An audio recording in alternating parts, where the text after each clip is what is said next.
Insônia, Stephen King. Narração, Dani Bernardo.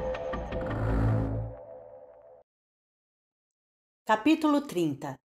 1. Pouco antes de ocorrer a explosão, Susan Day, parada sob um escaldante holofote diante do centro cívico, e agora vivendo os últimos segundos de sua vida fabulosa e provocante, dizia: "Não vim a Derry para curar vocês, nem citar vocês, mas para prantear com vocês. Esta é uma situação que ultrapassou de muitas considerações políticas. Não há direito na violência, nem refúgio na autocomplacência. Estou aqui para pedir que deixe de lado as suas convicções e a sua retórica e ajude uns aos outros a encontrar uma maneira de se ajudarem mutuamente. Que virem as costas às atrações." As janelas altas alinhadas do lado sul do auditório repentinamente se iluminaram com um clarão branco e ofuscante e estouraram para dentro. 2. O Cherokee errou o carrinho de sorvetes, mas isso não o poupou. O avião deu uma última meia volta no parafuso que descrevia no ar e mergulhou no asfalto do estacionamento a uns 8 metros da cerca, onde, mais cedo, Lois parara para repuxar a anágua incômoda. O posto de comando entrou instantânea e violentamente na cabine de passageiros. A fuselagem explodiu com a fúria de uma garrafa de champanhe dentro de um forno micro-ondas. Voaram estilhaços de vidro. A cauda dobrou por cima da fuselagem como o ferrão de um escorpião moribundo e se empalou no teto de uma caminhonete Dodge com as palavras "Proteja o direito de escolha das mulheres" pintadas na lateral. Ouviu-se um ruído de metal amassado que lembrava a queda de uma pilha de ferro velho. "Puta que!"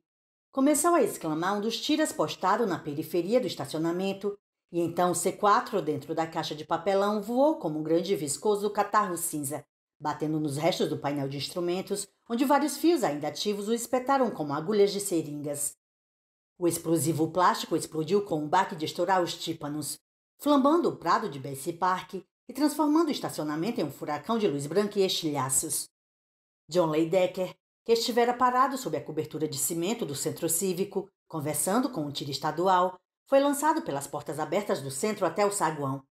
Bateu na parede do fundo e caiu inconsciente sobre os vidros partidos da caixa de troféus de montaria. Teve mais sorte do que o homem com quem conversava. O tiro estadual foi atirado contra a viga entre as portas abertas e fatiado em 2. As fileiras de carros, de certa forma, protegeram o centro cívico dos piores efeitos da explosão, mas tal bênção só seria reconhecida mais tarde. Dentro, mais de 2.000 pessoas a princípio permaneceram sentadas em estado de choque, incertas quanto ao que fazer e ainda mais incertas quanto ao que a maioria acabara de ver. A mais famosa feminista americana decapitada por um pedaço de vidro que voara. Sua cabeça foi parar na sexta fileira como uma estranha bola branca de boliche encimada por peruca loura. As pessoas não entraram em pânico até as luzes se apagarem. 3. 71 pessoas morreram pisoteadas na corrida desembestada em direção às saídas, e o News de Derry do dia seguinte alardearia a ocorrência com uma medonha manchete em corpo 120, chamando-a de terrível tragédia. Ralph Roberts poderia ter lhe esclarecido que, considerando as circunstâncias, tinham tido sorte, muita sorte mesmo. 4. A meio caminho do balcão norte, uma mulher chamada Sonia Denville, uma mulher com o rosto marcado pelos hematomas da última surra que um homem lhe daria, sentava-se abraçando o filho Patrick pelos ombros. O pôster do McDonald's que Patrick levava, mostrando Ronald e o prefeito McCheese e o ladrão Papa Burger dançando o Boot Scooting Boogie do lado de fora de um drive-thru, estava em seu colo. Mas ele só chegara a colorir os arcos dourados antes de virar o cartaz para o lado em branco. Não porque tivesse perdido o interesse, mas simplesmente porque tivera uma ideia para um desenho, e tais ideias costumavam lhe ocorrer com a força de uma compulsão. Ele passara a maior parte do dia pensando no que acontecera no porão de High Ride, a fumaça, o calor, as mulheres assustadas e os 2 anjos que tinham aparecido para salvá-los, mas sua ideia esplêndida expulsara esses pensamentos perturbadores, e ele se pôs a trabalhar em silencioso entusiasmo. Não demorou muito, e Patrick começou a se sentir quase como se estivesse vivendo no mundo que desenhava com os seus lápis cera. Ele já era um artista surpreendentemente hábil, mesmo com 4 anos. Meu geniozinho, por vezes Sônia o chamava. E seu desenho era muito melhor do que o do cartaz para colorir no verso da folha. O O que conseguira fazer antes das luzes se apagarem era algo que um talentoso calouro de arte teria orgulho de apresentar. No meio da folha do cartaz, uma torre de pedras escurecidas de fuligem erguia-se contra o céu azul enfeitado por gordas nuvens brancas. A toda volta havia um campo de rosas tão vermelhas que chegavam quase a berrar. Parado de um lado, encontrava-se um homem de blue jeans desbotados. 2 cinturões cruzavam sua cintura magra. Um coldre pendia abaixo de cada lado dos quadris. No alto da torre, o homem de vestes vermelhas contemplava o pistoleiro com uma expressão mesclada de ódio e medo. Suas mãos, que seguravam o parapeito, pareciam também vermelhas. Sônia estivera hipnotizada pela presença de Susan Day, que, sentada atrás do pódio, escutava alguém apresentá-la. Mas por acaso dera uma espiada no desenho do filho pouco antes de terminar a apresentação. Ela sabia, há 2 anos, que Patrick era o que os psicólogos infantis chamavam de prodígio. E por vezes dizia a si mesma que se acostumara com seus desenhos sofisticados e a série de esculturas de massa a que ele dera o nome de família Clay. Talvez estivesse acostumada até certo ponto, mas este desenho lhe provocara um calafrio estranho e profundo que ela não podia debitar na conta das emoções daquele dia longo e tenso. — Quem é esse? Perguntou, pondo o dedo na figura minúscula que espiava invejoso do alto da torre escura. — O Rei Rubro, disse Patrick. — Ah, sim, o Rei Rubro. E quem é o homem com as pistolas? Quando ele abriu a boca para responder, Roberta Harper, a mulher no pódio, ergueu o braço esquerdo, que exibia uma braçadeira de luto em direção à mulher sentada às suas costas. — Meus amigos, a senhora Susan Day! Exclamou, e a resposta de Patrick Denville à segunda pergunta de sua mãe se perdeu na tempestade de aplausos. — É Roland, mamãe. Sonho com ele às vezes. Ele é rei também. 5. Agora mãe e filho estavam sentados no escuro com as orelhas retinindo. E 2 pensamentos giravam pela mente de Sônia como ratos correndo um atrás do outro numa roda de moinho. Será que o dia de hoje não vai terminar nunca? Eu sabia que não devia ter trazido ele. Será que o dia de hoje não vai terminar nunca? Eu sabia que não devia ter trazido ele. Será que o dia... Mamãe, você está amassando o meu desenho, reclamou Patrick. Parecia um pouco ofegante e Sônia percebeu que o devia estar amassando também. Afrouxou um pouco o abraço. Um fluxo fragmentado de gritos, berros e perguntas confusas subiam do poço abaixo deles, onde pessoas suficientemente abastadas para desembolsarem doações de $15 tinham se acomodado em cadeiras desmontáveis. O urro áspero de dor cortou essa mistura de sons, sobressaltando Sônia. O estrondo surdo que se seguiu à explosão inicial tinha comprimido dolorosamente seus tímpanos e sacudido o prédio. Por comparação, as detonações que se seguiram, provocadas pelos carros que explodiam como cabeças de negro no estacionamento, soavam fracas e inconsequentes, mas Sônia sentia Patrick se encolher contra ela a cada estouro. — Fique calminho, Pat. Alguma coisa ruim aconteceu, mas acho que foi lá fora. Porque seu olhar fora atraído pelo clarão nas janelas, Sônia, felizmente, deixara de assistir a cabeça de sua heroína voar dos ombros, mas sabia que, por alguma razão, o raio tinha caído 2 vezes no mesmo lugar. Não devia ter trazido ele. Não devia ter trazido ele. E que pelo menos algumas pessoas lá embaixo tinham entrado em pânico. Se ela entrasse em pânico, ela e o jovem Rembrandt iam se meter em sérios apuros. Mas não vou deixar isso acontecer. Não saí daquele túmulo hoje de manhã para entrar em pânico agora, nem por um cacete. Ela procurou a mão de Patrick e segurou-a. A mão que não apertava o desenho. Estava muito fria. — Você acha que os anjos vão vir nos salvar outra vez, mamãe? Ele perguntou com a voz ligeiramente trêmula. — Não. Acho que desta vez teremos que nos salvar sozinhos. Mas faremos isso. Quero dizer, estamos bem agora, não estamos? Estamos, ele concordou, mas desabou contra o corpo dela. Sônia passou por um momento de aflição, imaginando que ele tivesse desmaiado e que teria de retirá-lo do centro cívico nos braços, mas logo ele se endireitou.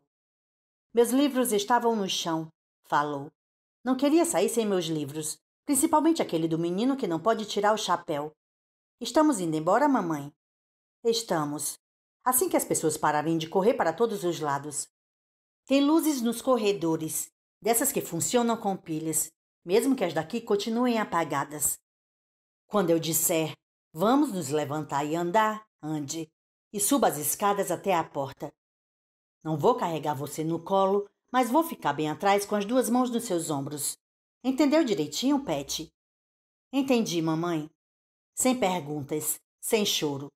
Apenas entregou os livros para ela guardar. Ele mesmo segurou o cartaz. A mãe lhe deu um abraço rápido e um beijo na bochecha. Aguardaram ainda 5 minutos nos assentos, segundo a lenta contagem de Sônia até 300. Ela sentiu que a maioria dos seus vizinhos próximos já tinham saído antes de chegar aos 150, mas se controlou. Podia agora enxergar um pouco, o suficiente para levá-la a acreditar que alguma coisa queimava furiosamente do lado de fora, mas no outro extremo do prédio, o que era muita sorte. Ela ouvia as sirenes dos carros de polícia, bombeiros e das ambulâncias. Sônia se levantou. Vamos, fique bem na minha frente. Pat Denver saiu para o corredor com os ombros seguros firmemente nas mãos da mãe. Ele a conduziu pelas escadas que subiam em direção às fracas luzes amarelas que indicavam o corredor do balcão da ala norte, parando apenas uma vez quando o vulto escuro de um homem passou correndo. As mãos de sua mãe apertaram seus ombros ao puxá-lo para o lado.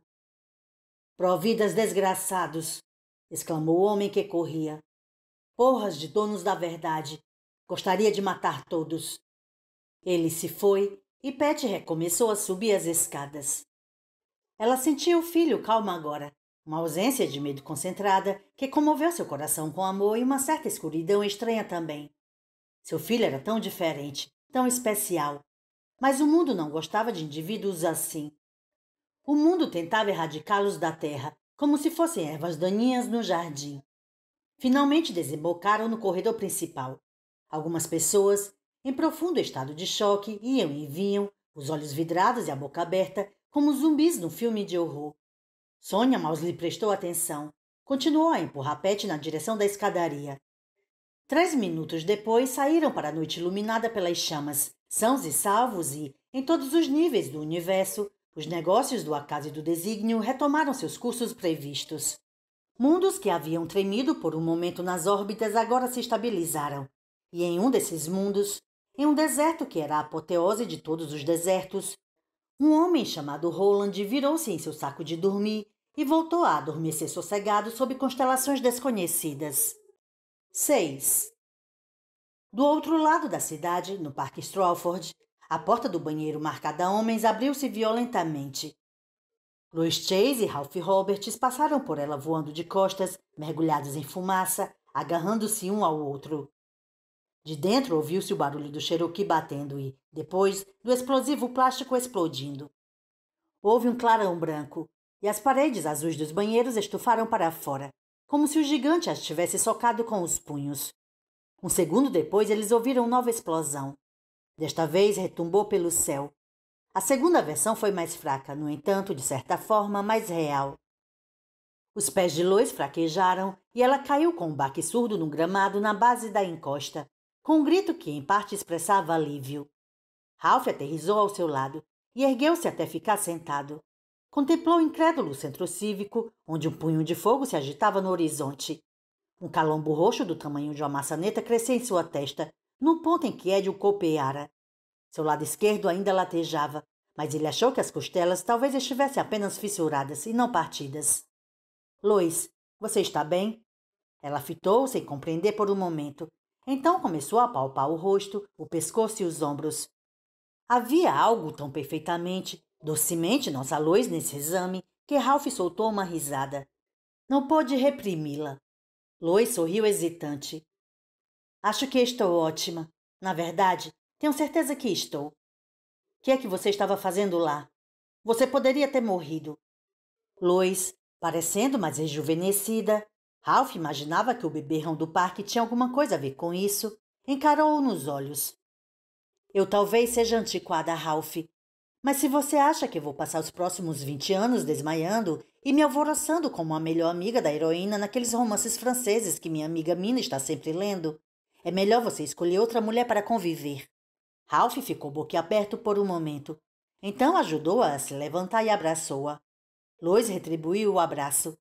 Estava incrivelmente quente, incrivelmente presente. Ralph refletiu por instantes nas semelhanças entre a solidão e a insônia. Como ambas eram traiçoeiras, acumulativas e divisórias, amigas do desespero e inimigas do amor, mas logo afastou esses pensamentos e beijou-a. Clote e Laquesis, parados no alto do morro, observaram os dois com a ansiedade de operários que apostaram o abono de Natal no cara que sempre perde a luta e correram para eles que, mais uma vez, tinham as testas coladas e os olhos nos olhos como adolescentes apaixonados. No extremo da tundra, o som das sirenes ecoava como vozes que se ouvem em pesadelos. A coluna de fogo que marcava o túmulo da obsessão de Edith Pinot estava agora demasiado ofuscante para se observar sem apertar os olhos. Ralph ouviu o estouro distante dos carros que explodiam e pensou no seu carro, abandonado no fim do mundo. Decidiu que não se importava. Estava velho demais para dirigir. 7. Cloto. Vocês dois estão bem? Ralph. Estamos ótimos. Lois me puxou de volta. Ela salvou minha vida. Laquesis. Vimos ela entrar. Foi um ato de coragem. E também muito intrigante, certo, Sr. L? Pensou Ralph. O senhor viu e o senhor admirou. Mas acho que não faz a menor ideia de como ou por que ela fez isso. Acho que, para o senhor e seu amigo, o conceito de resgate deve parecer quase tão estranho quanto a ideia de amor. Pela primeira vez, Ralph sentiu uma espécie de pena dos doutorizinhos carecas e compreendeu a principal ironia de suas vidas. Estavam conscientes de que os vidas curtas, cuja existência tinham sido mandados podar, viviam vidas interiores intensas, mas não tinham a menor compreensão da realidade dessas vidas, das emoções que as impeliam ou das ações, por vezes nobres, por vezes tolas, que delas resultavam. O Sr. C e o Sr. L tinham estudado seus tutelados como certos ingleses ricos, mais tímidos. Estudaram os mapas trazidos pelos exploradores da era vitoriana. Exploradores que, em muitos casos, eram financiados por esses mesmos homens ricos e tímidos. Com suas unhas aparadas e seus dedos macios, os filantropos desenharam rios de papel em que jamais navegariam e florestas de papel que jamais atravessariam no safari. Viviam em temerosa perplexidade que faziam passar por imaginação. Clote e Laquesis tinham convocado os dois e usaram-nos com uma certa eficiência crua, mas não compreendiam nem o prazer do risco nem a tristeza da perda. O máximo que tinham alcançado em termos de emoção era o medo persistente de que Ralph e Lois tentassem enfrentar diretamente o pesquisador favorito do Rei Rubro e fossem abatidos como duas moscas velhas por tentarem.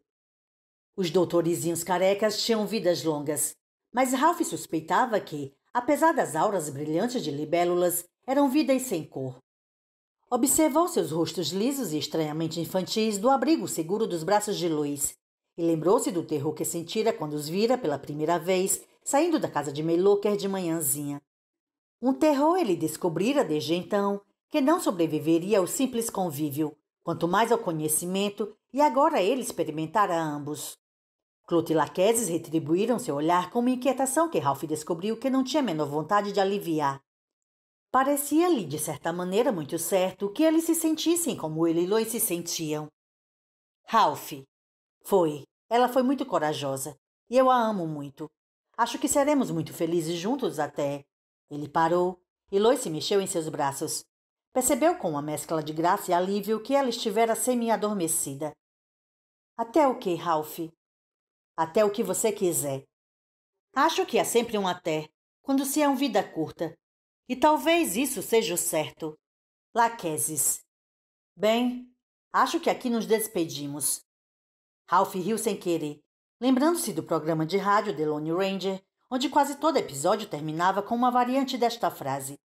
Estendeu a mão para Laquesis e achou uma certa graça marcada de amargura ao ver o homenzinho procurar evitá-lo. Ralph.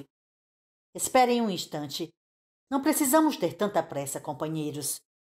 Cloto, com uma pontinha de apreensão. Há algum problema? Acho que não. Mas depois de levar uma pancada na cabeça, outra nas costelas e quase morrer assado, acho que tenho o direito de me certificar se tudo realmente acabou. Acabou? O seu menino está salvo? Cloto, sorrindo e visivelmente aliviado. Está. Você não sente? Daqui a 18 anos, pouco antes de morrer, o menino vai salvar a vida de 2 homens que, do contrário, morreriam. E um desses homens não deve morrer, para que não se rompa o equilíbrio entre o acaso e o desígnio. Lois, vamos deixar isso para lá. Só quero saber se podemos voltar a ser vidas curtas normais. Laquesis. Não só podem, Lois, como devem. Se você e Ralph continuassem aqui em cima por mais tempo, não poderiam mais descer. Ralph sentiu Lois chegar mais para junto dele. Não ia gostar disso. Cloto e Laquesis viraram-se um para o outro e trocaram um olhar de sutil perplexidade. Como é que alguém pode não gostar daqui? Perguntava o olhar, antes de voltarem para Ralph e Lois. Laquesis. Realmente precisamos ir agora. Lamento, mas... Ralph. Esperem aí, vizinhos. Por enquanto vocês não estão indo a parte alguma. Eles o olharam apreensivo, enquanto Ralph levantava lentamente a manga da suéter. O punho da manga agora endurecera com um líquido, talvez sangue de bagre, em que nem queria pensar, e mostrou-lhes a cicatriz branca e grossa no antebraço. Podem parar de fazer cara de constipação, caras. Só quero lembrar que vocês empenharam sua palavra. Não se esqueçam. Cloto, com evidente alívio. Pode confiar, Ralph. O que foi a sua arma agora é o nosso vínculo. A promessa não será esquecida. Ralph estava começando a acreditar que tudo realmente terminara. Por mais doido que parecesse, parte dele lamentava que fosse assim. Agora era a vida real, a vida que transcorria nos andares abaixo deste nível, que parecia quase uma miragem, e ele compreendia o que Laquesis quisera dizer ao lembrar que nunca seriam capazes de retomar suas vidas normais se ficassem muito tempo ali em cima. Laquesis. Precisamos realmente ir. Adeus, Ralph e Lois. Nunca esqueceremos o serviço que nos prestaram. Ralph. E em algum momento tivemos escolha? Realmente? Laquesis, muito gentilmente. Nós lhe dissemos isso, não foi? Os vidas curtas sempre têm escolha. Achamos assustador, mas achamos lindo também. Ralph. Por falar nisso, companheiros, vocês cumprimentam ou se despedem com um aperto de mão? Cloto e Laquesis se entreolharam espantados, e Ralph sentiu um diálogo rápido disparando entre eles numa espécie de taquigrafia telepática. Quando voltaram a encarar Ralph, tinha os mesmos sorrisos nervosos. Sorrisos de meninos adolescentes que decidiram que, se neste verão não conseguirem arranjar coragem para andar na montanha-russa gigante do parque de diversões, nunca serão homens de verdade. Cloto. Observamos este costume muitas vezes naturalmente, mas não damos apertos de mão. Ralph olhou para Lois e viu que ela sorria, mas pensou ter visto também um brilho de lágrimas em seus olhos. Ele ofereceu a mão a Laquesis primeiro, porque o Sr. L parecia marginalmente menos nervoso que o seu colega. Dê a mão aqui, Sr. L. Laquesis ficou olhando tanto tempo a mão de Ralph que Ralph começou a pensar que ele não ia conseguir realmente apertá-la, embora fosse visível a sua vontade de fazê-lo. Então, timidamente, ele estendeu sua mãozinha e permitiu que a mão maior de Ralph a envolvesse. Ralph sentiu um formigamento na pele quando suas auras se mesclaram e, em seguida, se fundiram. E nessa fusão viu uma série de desenhos prateados, belos e fugazes. Lembraram-lhe os caracteres japoneses no cachecol de Ed. Sacudiu a mão de Laquesis 2 vezes, lenta e formalmente, então soltou-a. O olhar de apreensão de Laquesis fora substituído por um sorriso abobado.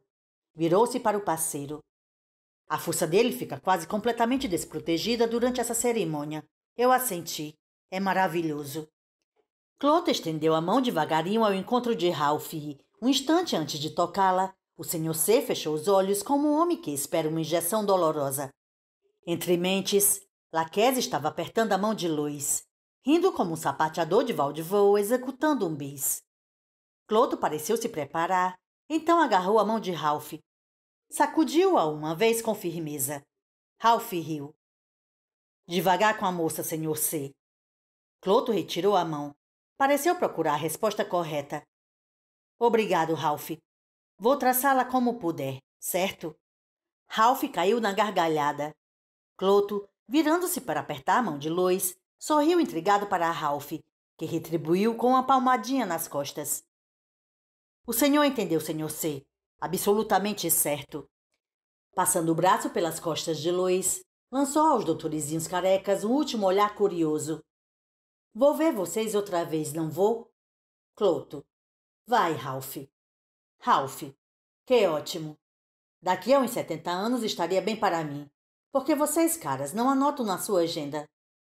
Eles responderam com sorrisos de políticos, o que não surpreendeu muito. Ralph fez uma pequena reverência para os dois, abraçou Lois e observou o Sr. C e o Sr. L descerem lentamente o morro.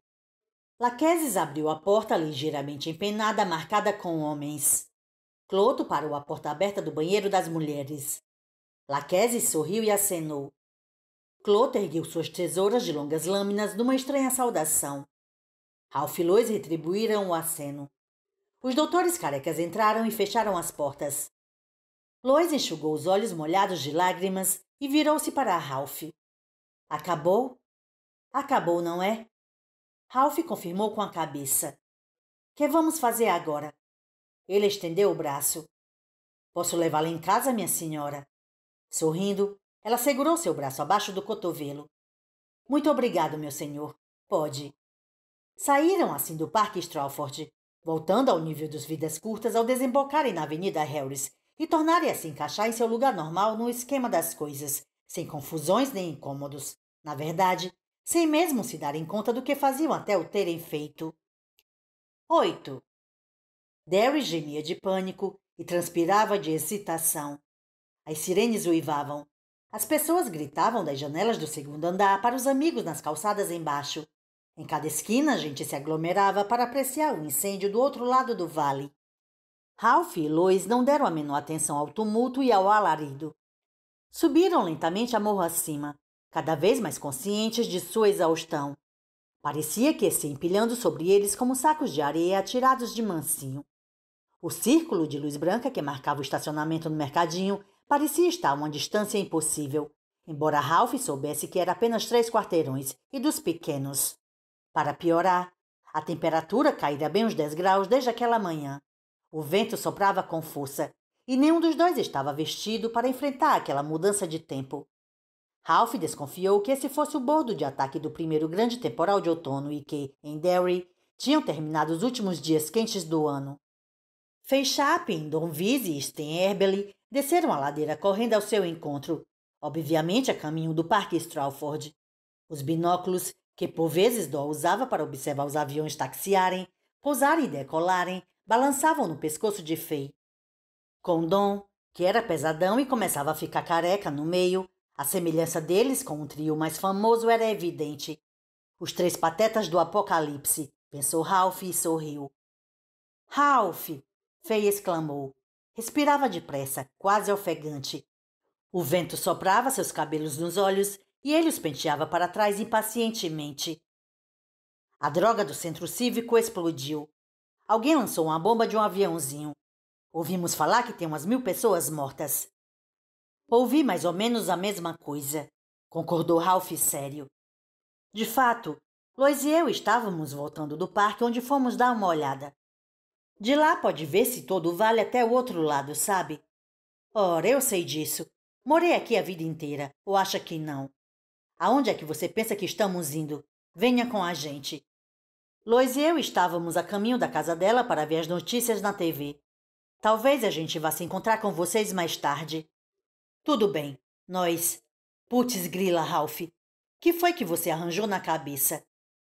Por um momento, Ralph não entendeu o que arranjara na cabeça. E em seguida, numa imagem instantânea de pesadelo, ele reviu a boca distorcida e os olhos desvairados de Ed. Ah, não. Não vai, não. Ed gritara para ele. Você vai estragar tudo. Estávamos correndo à procura de uma posição melhor para ver o incêndio e Ralph bateu numa árvore, disse Lois.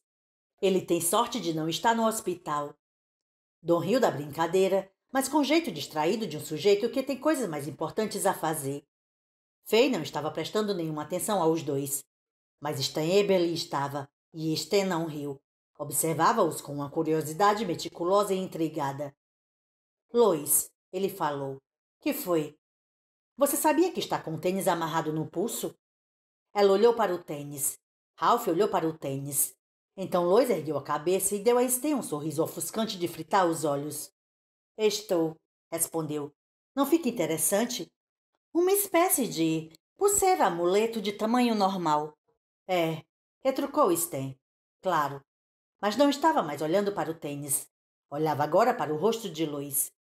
Ralph se perguntou como é que iriam explicar sua aparência amanhã, quando não houvessem sombras entre as lâmpadas de rua para escondê-los.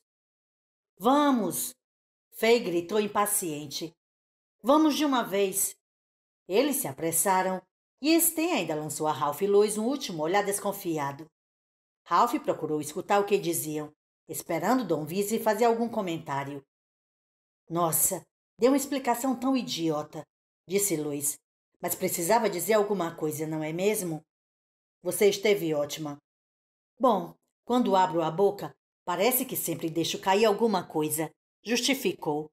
É um dos meus grandes talentos. O outro é a capacidade de comer uma caixa inteira de bombons enquanto assisto a um filme de 2 horas na TV. Ela desamarrou o tênis de Ellen e examinou-o. Ela está segura, não está? Está. Ralph confirmou, estendendo a mão para o tênis. Só então percebeu que já tinha uma coisa na mão esquerda. Seus dedos tinham passado tanto tempo fechados que estavam endurecidos e relutavam em abrir. Quando finalmente se abriram, ele viu as marcas das unhas na palma da mão.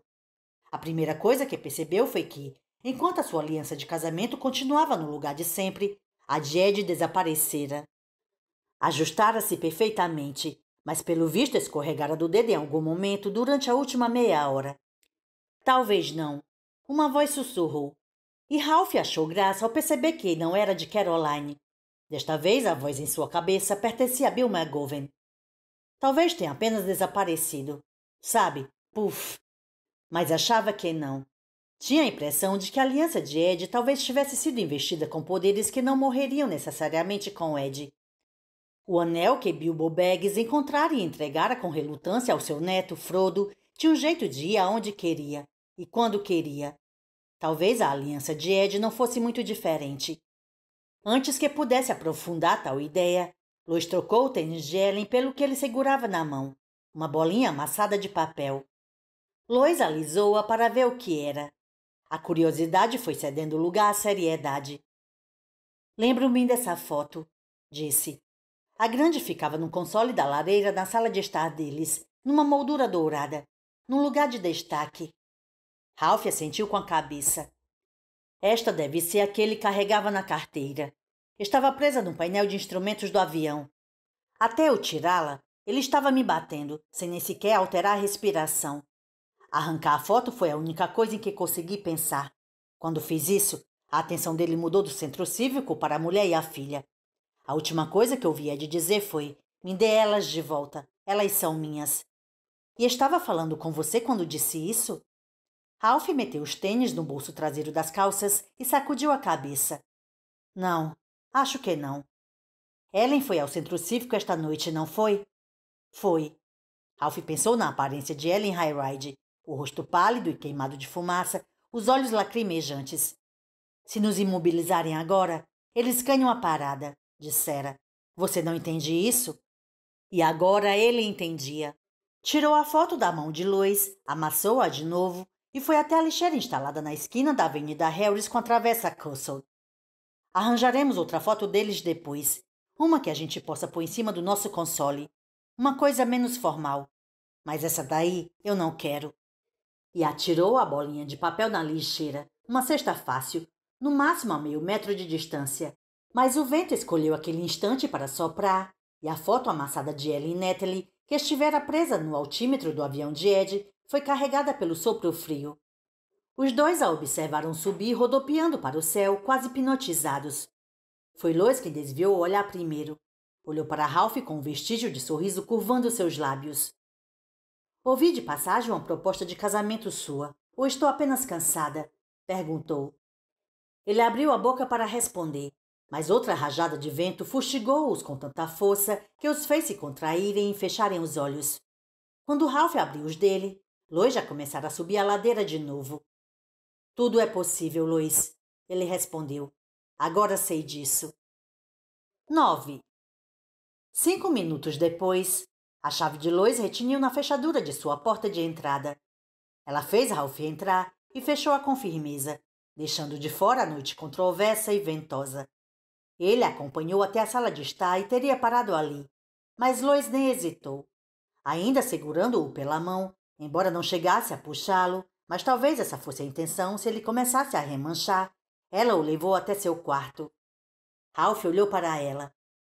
Lois retribuiu calmamente o seu olhar, e de repente ele sentiu a piscadela acontecer de novo. Viu a aura de Lois desabrochar à sua volta como uma rosa cinzenta. Ainda estava reduzida, mas já crescendo, tecendo-se, curando-se. Lois, você tem certeza de que é o que você quer? Claro que é. Você achou que ia lhe dar um tapinha na cabeça e mandá-lo para casa depois de tudo que passamos juntos? Inesperadamente ela sorriu, um sorriso muito maroto. Além do mais, Ralph, você acha que realmente está a fim de transar hoje à noite? Me diga a verdade. Melhor ainda, não me lisonjeie. Ele pensou um pouco. Então deu uma risada e puxou-a para seus braços. A boca de Lois era doce e ligeiramente úmida como a pele de um pêssego maduro. Aquele beijo pareceu vibrar por todo o seu corpo, mas a sensação concentrava-se mais na boca, onde era quase um choque elétrico. Quando seus lábios se separaram, sentiu-se mais excitado que nunca, mas também estranhamente esgotado. E se disser que estou, Lois? E se disser que estou a fim de transar? Ela recuou, examinando-o criticamente, como se quisesse decidir se ele pensava realmente o que dissera ou se era apenas o costumeiro blefe masculino. Ao mesmo tempo, suas mãos procuraram os botões de seu vestido. Quando Lois começou a desabotoá-los, Ralph reparou em algo maravilhoso. Ela parecia jovem outra vez. Não chegava aos 40, nem forçando a imaginação, mas certamente não ultrapassava os 50, e uns 50 bem jovens. Fora o beijo, naturalmente, e o engraçado é que ele achava que Lois não fazia a menor ideia de que acrescentar um reforço dele ao reforço anterior tirado do beberrão, e que mal havia nisso. Ela terminou a inspeção, curvou-se para a frente e beijou seu rosto. Acho que teremos muito tempo para transar mais tarde, Ralph. Hoje a noite é para dormir. Ele achava que Lois tinha razão. Há 5 minutos sentira-se mais do que disposto. Sempre apreciara o amor físico, e já fazia muito tempo. No momento, porém, a centelha se apagara. Ralph não lamentava nem um pouco. Sabia, afinal, aonde tinha ido parar. Muito bem, Lois. Hoje a noite é para dormir. Ela entrou no banheiro e abriu o chuveiro. Alguns minutos mais tarde, Ralph ouviu-a escovar os dentes. Era bom saber que ainda os possuía. Durante os 10 minutos em que ela se ausentou, ele conseguiu despir parte da roupa, embora as costelas latejassem, tornando a tarefa vagarosa. Finalmente conseguiu se desvencilhar da suéter de McGovern e sacudir fora os sapatos. Em seguida, foi a vez da camisa, e ainda lutava sem sucesso com a fivela do cinto, quando Lois saiu com os cabelos presos na nuca e o rosto brilhando.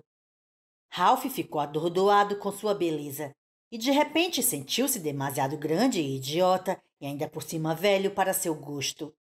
Ela vestia uma longa camisola de seda rosa, e dava para sentir o cheiro da loção que usara nas mãos. Era gostoso. Deixe que eu faço isso. Ela se ofereceu e desafivelou o cinto antes que ele pudesse dizer qualquer coisa a favor ou contra. O gesto não teve nada de erótico. Ela se movimentava com a eficiência de uma mulher que muitas vezes ajudara o marido a se vestir e a se despir em seu último ano de vida. Descemos outra vez, ele falou. Desta vez, nem senti quando aconteceu. Eu desci no chuveiro. Fiquei até satisfeita. Tentar lavar os cabelos através da aura é uma operação complicada.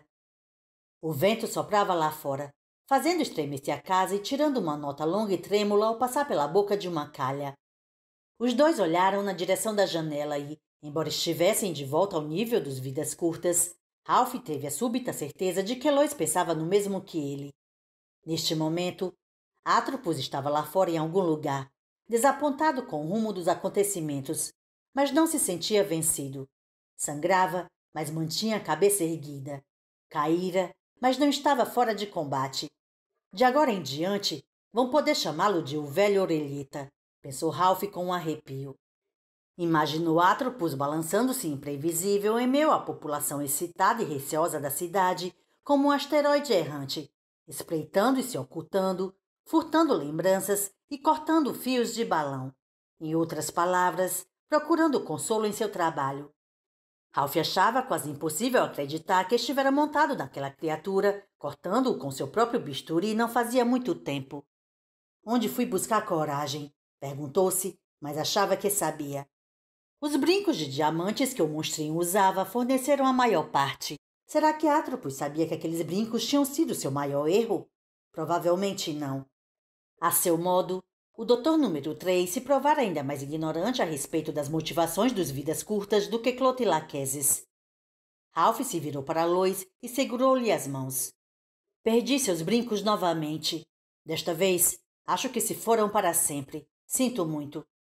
Não se desculpe. Eles já estavam perdidos, lembra-se? E não estou mais preocupada com Harold e Jen, porque agora tenho um amigo para me ajudar quando as pessoas não me tratarem direito ou quando estiver com medo. Não tenho? Tem, claro que tem. Ela passou os braços em torno dele, abraçou-o e beijou-o mais uma vez. Aparentemente, Lois não esquecera nadinha do que aprendera em matéria de beijos, e Ralph teve a impressão de que ela aprendera um bocado. Agora vá para o chuveiro. Ele começou a dizer que achava que iria dormir no momento em que metesse a cabeça debaixo de uma corrente de água morna, mas ela acrescentou uma coisa que o fez mudar de ideia bem depressa.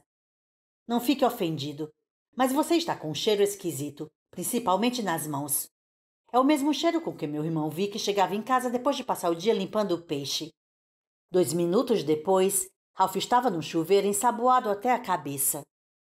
10. Quando ele saiu, Lois estava submersa em 2 fofos edredons. Só deixara fora o rosto e assim mesmo do nariz para cima. Ralph atravessou o quarto rápido, só de cuecas e penosamente consciente de suas pernas finas e da barriguinha estufada. Puxou as cobertas e entrou rápido debaixo delas, ofegando um pouquinho quando os lençóis frios deslizaram por sua pele aquecida. Lois escorregou na mesma hora para seu lado, abraçando-se com ele. Ralph encostou o rosto nos cabelos dela e deixou-se descansar assim.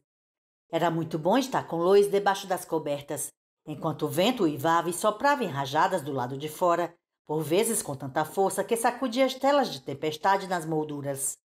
Era, na verdade, o paraíso. Graças a Deus tenho um homem na minha cama, Lois disse sonolenta. Graças a Deus sou eu, respondeu Ralph, e ela riu. Suas costelas estão bem? Você quer que vá buscar uma aspirina para você? Não. Tenho certeza de que vão voltar a doer amanhã de manhã. Mas no momento a água quente parece ter descontraído todos os meus músculos. A menção do que poderia ou não acontecer pela manhã levantou uma pergunta em sua mente, que provavelmente estivera ali todo o tempo à espera. Lois. Mentalmente, Ralph se viu despertando no escuro, profundamente cansado, mas sem um pingo de sono, o que era sem dúvida um dos paradoxos mais cruéis do mundo, enquanto os números do relógio digital mudavam tediosamente de 3h47 para 3h48. A Noite Escura da Alma, de F. Scott Fitzgerald, em que cada hora era bastante longa para se construir a grande pirâmide de Kelps. Você acha que vamos dormir até amanhã? Ele perguntou. Acho, ela respondeu sem hesitar. Vamos dormir otimamente. Um instante depois era o que Lois estava fazendo. 11. Ralph continuou acordado, talvez mais uns 5 minutos, apertando-a em seus braços, aspirando a mistura de perfumes que se desprendia de sua pele morna, regalando-se com o acetinado macio e sensual sob suas mãos, maravilhando-se mais com o estar ali do que com os acontecimentos que o tinham trazido ali. Estava mergulhada em uma emoção simples e profunda, que reconhecia, mas não conseguia nomear de pronto, talvez porque estivesse ausente de sua vida há tanto tempo. O vento soprava em rajadas e gemia do lado de fora, produzindo outra vez aquele som cavo de pio de coruja na ponta da calha, como se o maior Nirvana Boy do mundo estivesse soprando na boca da maior garrafa de refrigerante do mundo, e ocorreu a Ralph que talvez não houvesse nada melhor na vida do que deitar numa cama macia com a mulher dormindo em seus braços, enquanto o vento de outono rugia do lado de fora do seu abrigo seguro. Só que havia uma coisa melhor, pelo menos uma coisa, e era a sensação de adormecer, de entrar suavemente por aquela boa noite. Sair deslizando pelo desconhecido do jeito que uma canoa se afasta do ancoradouro e desliza pela corrente de um rio largo e manso num claro dia de verão. De todas as coisas que compõem a nossa existência de vidas curtas, o sono é certamente a melhor, pensou Ralph. O vento tornou a soprar do lado de fora, o seu ruído agora parecia vir de uma grande distância, e quando sentiu a correnteza do grande rio levá-lo, ele finalmente foi capaz de identificar a emoção que vinha experimentando desde que Lois pusera seus braços em volta dele e adormecera com a facilidade de uma criança confiante. Era conhecida por muitos nomes: paz, serenidade, satisfação. Mas agora, quando o vento soprava e Lois fazia algum ruído surdo de satisfação onírica no fundo da garganta, parecia a Ralph que era uma das raras coisas que são conhecidas, mas essencialmente indizíveis. Uma textura, uma aura, talvez um nível inteiro do ser naquela coluna de existência. Era o castanho avermelhado suave do descanso. Era o silêncio que se segue à realização de alguma tarefa árdua, mas necessária. Quando o vento soprou de novo, trazendo no bojo o som de sirenes distantes, Ralph não o ouviu. Adormecera. Uma vez sonhou que se levantara para usar o banheiro, e supunha que isto talvez não tivesse sido sonho. Outra vez sonhou que ele e Lois tinham feito amor, lenta e docemente, e isto talvez não tivesse sido sonho tampouco. Se tinha havido outros sonhos ou momentos de vigília, ele não se lembrava.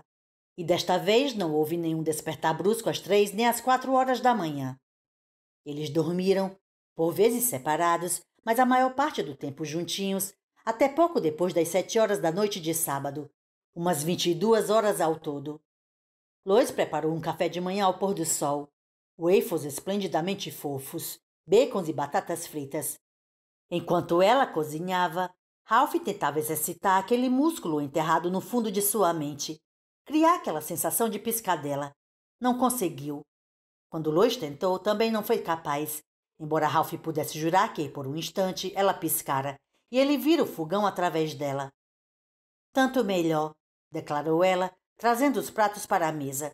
Também acho, concordou Ralph, mas ainda sentia que teria preferido perder a aliança que Caroline lhe dera ao invés da que tirara de Atropos, como se um objeto pequeno, mas essencial, tivesse rolado para fora de sua vida com uma piscadela e um reflexo de luz. 12. Após mais 2 noites de sono saudável e ininterrupto, as auras tinham começado a esmaecer também. Na semana seguinte, tinham desaparecido, e Ralph começou a questionar se talvez a coisa toda não fosse apenas um sonho estranho. Ele sabia que não fora, mas ficava cada vez mais difícil acreditar no que realmente sabia. É claro que havia cicatriz entre o cotovelo e o pulso do seu braço direito, mas ele chegou a se perguntar se não a teria feito há muito tempo, naquela época de sua vida em que não havia fios brancos em seus cabelos, e ele ainda acreditava no fundo do coração que a velhice era um mito, ou um sonho, ou uma coisa reservada às pessoas menos especiais que ele.